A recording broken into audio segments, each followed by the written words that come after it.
Morris, and I'm here to discuss Earl Perry Charlton and the story of his success. Born in 1863 in Chester, Connecticut, Earl Charlton was an early entrepreneur. He was one of 5 founders of the F.W. Woolworth Company. Earl Charlton used many different business strategies, which is why he became so successful. Many of his strategies are still relevant in today's business world. Charlton built his business from the ground up and today would be compared to someone such as the billionaire we know, Bill Gates. He opened his first 5 and 10 cent store in New Bedford at the young age of 26. Earl was not only a business tycoon, he was a warm-hearted contributor. This contributed to his success so early in life. He was so generous, he made a large donation to the University of Massachusetts Dartmouth, to which the business school is named in his honor. Charlton was a very dedicated person, which also greatly contributed to his success. He saw through every element of his businesses, spending the majority of his life in Massachusetts.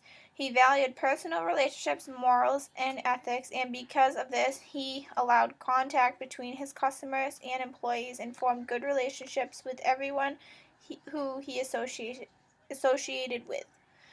This made for a better business, which shoppers supported. Earl's businesses was not solely limited to his 5 and 10 cent store in New Bedford. He had multiple operations, some of which included the Clark School for the Deaf and the Charlton Mill. As a business owner, Charlton emphasized and promoted diversity. His businesses were staffed by individuals from numerous racial and religious backgrounds, which greatly contributed to his success. Another factor that contributed to Charlton's success was the fact that he was involved with more than one establishment. This made him personal and popular among customers. Over time, Charlton evolved from risk-taking entrepreneur to charitable philanthropist. He had chose ties with numerous organizations, some of which he single-handedly founded. Charlton donated large sums of money to local communities, and because of this he became a household name throughout New England. A statistic from the Charlton story states when Charlton died, he left an estate of $32 million with over $2,900,000 earmarked for charity. It was said that his estate was the largest left by a Fall River resident. Charlton understood the connection between supply and demand. With this knowledge, he was able to meet the needs of community, which once again added to his success. Many of Charlton's business strategies are still put into practice today. For example, making mass purchases.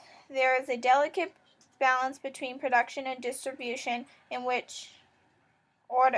order to reach success, and Charlton understood that. The business tactic can be seen as a wholesale retailer such as Costco or BJ's. Because customers at these retailers are permitted to make purchases in bulk, it makes for a better turnover. One would expect someone so successful to be strict.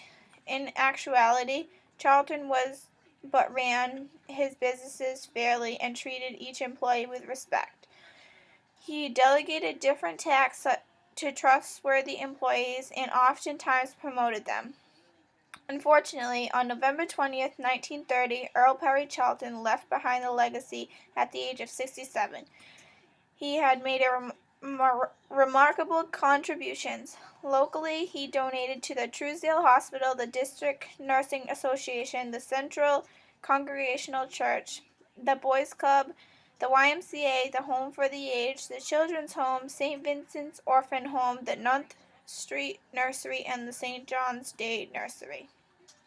If not for Earl Perry Charlton, the business world would be very different today.